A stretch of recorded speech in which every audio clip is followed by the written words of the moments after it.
Ante la caída de la superficie de trigo en los últimos años en nuestro país, el maíz se presenta para los productores como un refugio para mantener no solo los rastrojos, sino también la estructura del suelo. El manejo de las malezas, las nuevas tecnologías, la siembra directa y hasta los mercados fueron parte de las temáticas de la jornada organizada por una de las empresas líderes del sector en la provincia de Santa Fe.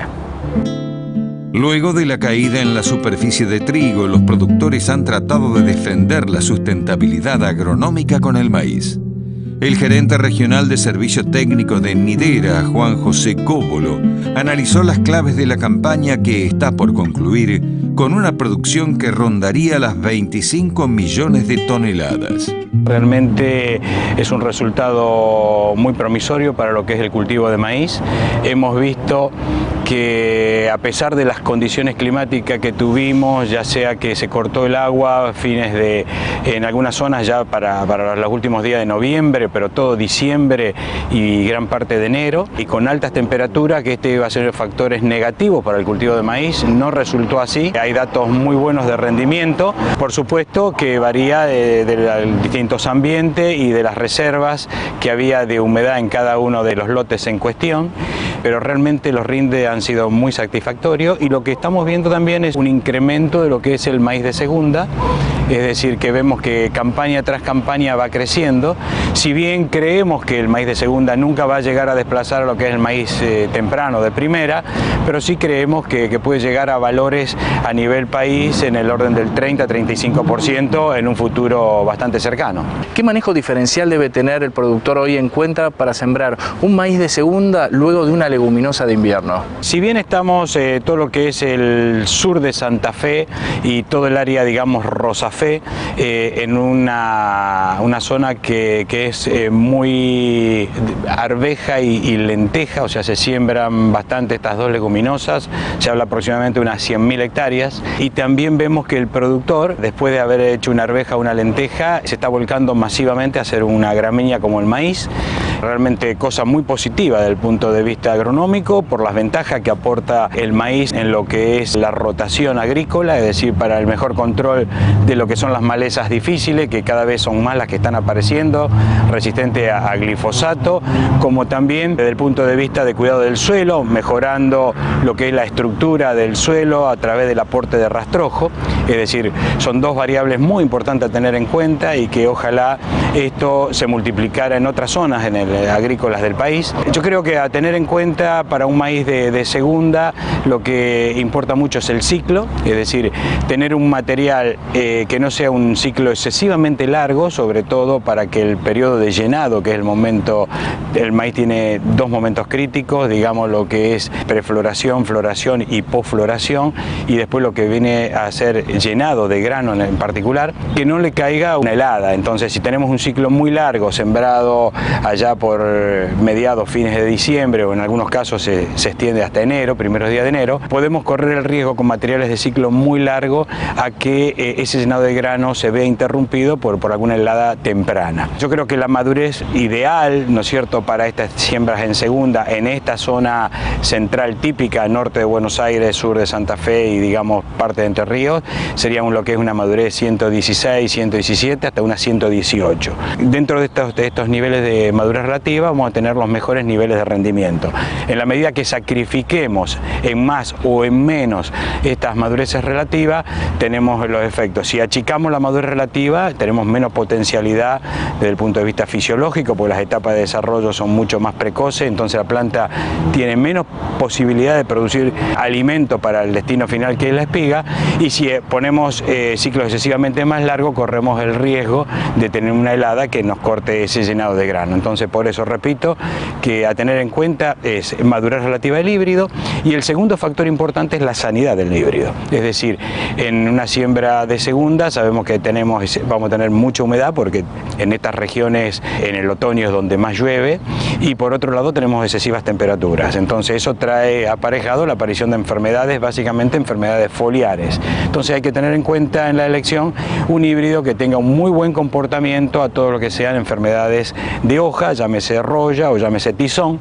que si bien esta última era una enfermedad que la teníamos en el área norte ya desde hace 5 o 6 campañas, debido al calentamiento global que está sufriendo todo el planeta y esas altas temperaturas que antes eran específicamente al norte, hoy ya la tenemos en las zonas esta central maicera típica y está apareciendo tizón fuertemente desde hace ya 4, 5, 6 campañas en esta región donde antes no existía. Las malezas resistentes crecen como un problema anualmente. ¿Con qué productos y cuál es el momento ideal para controlarlas pensando en buenos rendimientos y desarrollo fisiológico del cultivo de maíz? Con respecto a lo que son malezas difíciles de controlar, es muy importante que las mismas sean tratadas antes de que venga la primavera. Es decir, tenemos la oportunidad ante el otoño de controlar a las mismas a través de productos hormonales y productos residuales y llegar entonces a la primavera. Es decir, ¿por qué? Porque muchas de estas malezas en estados vegetativos tempranos, con dosis normales de estos productos, las podemos controlar muy eficientemente. Si nosotros dejamos a que se venga la primavera, muchas de esas malezas, cuando hablamos de esas malezas difíciles, hablamos de lo que es coniza, o sea, rama negra, cualquiera de sus especies que hoy la tenemos en la región, hablamos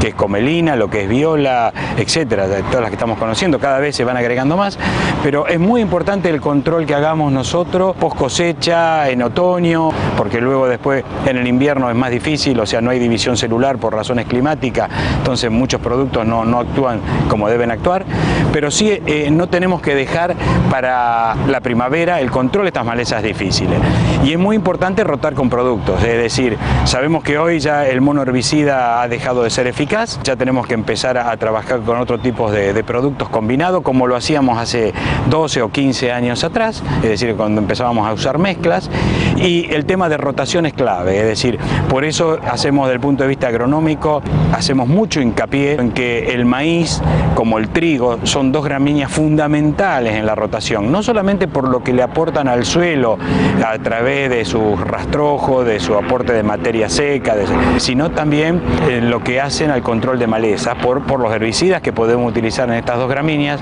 y de esa manera vamos a poder entrar después en una rotación con los suelos con malezas totalmente controladas. En una jornada de capacitación organizada por Nidera en Rosario, se apuntaron las claves para hacer un cultivo más eficiente.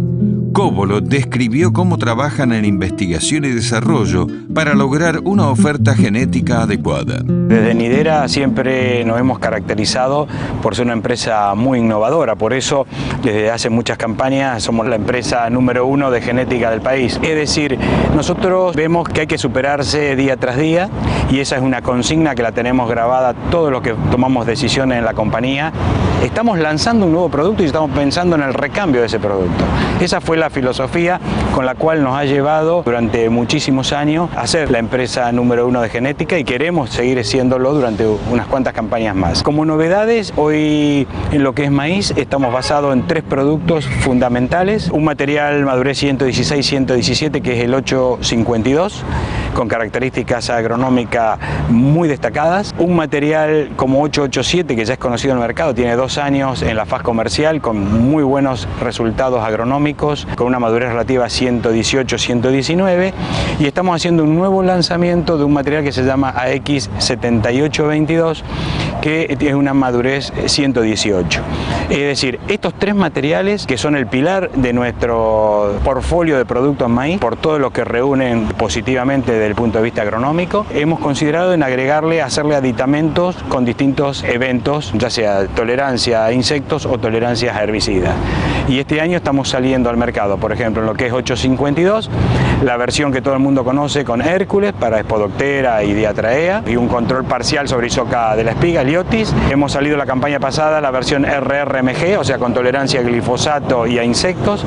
y está saliendo para esta campaña en particular una nueva tolerancia a herbicida, que es la tolerancia a imidazolinona, o sea, lo que es la versión HCL MG, o sea, con tolerancia también a insectos. Es decir, estamos trabajando muy fuertemente en lo que es maíz, en incorporarle otras tolerancias que no sea el glifosato, como son las imidazolinonas, un poco para romper este escape de esas malezas que hoy se nos están escapando, ¿no es cierto?, que hablábamos anteriormente. En lo que es 887,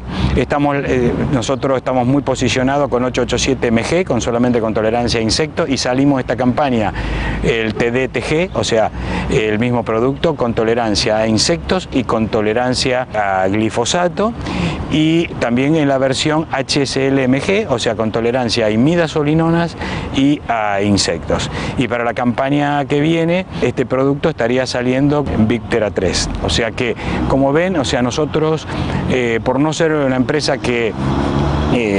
tenemos un laboratorio de biotecnología y estaríamos condicionados solamente a usar nuestros eventos, es decir, estamos abiertos a incorporar los eventos que consideramos más necesarios para el agricultor argentino, ¿no es cierto?, y para los técnicos. Entonces, la idea es ir agregándole, ¿no es cierto?, a cada uno de estos productos los eventos que consideramos más importantes. Y por esta campaña, el 7822, que es el híbrido nuevo, saldría solamente con la versión con tolerancia a insectos, pero en un futuro inmediato, calculo para el 2014-2015, ya va a estar con tolerancia también a herbicidas.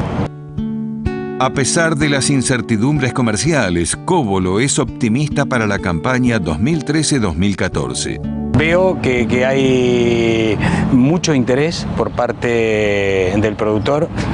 más que nada yo creo que por todo este ciclo de jornadas técnicas que están llevando a cabo por nosotros y por otros colegas nuestros, en el cual hablan de la importancia de rotar, de controlar las malezas, de preservar lo que es esa máquina de producir que es el suelo, o sea, realmente hacernos cargo de lo que es la sustentabilidad de un sistema, y para hacerlo sustentable tenemos que rotar, además de otras cosas. Entonces yo creo que va a ser una campaña promisoria, si bien no va a ser una campaña que se duplique el área de maíz, por supuesto que no. Yo sería optimista y yo creería que estaríamos en el orden entre un 10 y un 15% de incremento de área. Es decir, lo ideal sería que crezca mucho más, que volvamos a las hectáreas que teníamos, más de 5 millones de hectáreas hace 8 o 9 años atrás, pero yo creo que si año tras año vamos tomando conciencia y vamos acompañando las nuevas fronteras que nos va abriendo la soja, que realmente es un cultivo colonizador, y detrás de la soja hacemos una rotación como se debe, o con sorgo o con maíz, creo que esto va a redundar en beneficios no solamente para el productor que lo haga, sino también para la región y a nivel país, porque vamos a aumentar los niveles de producción y de ingreso de divisa al país.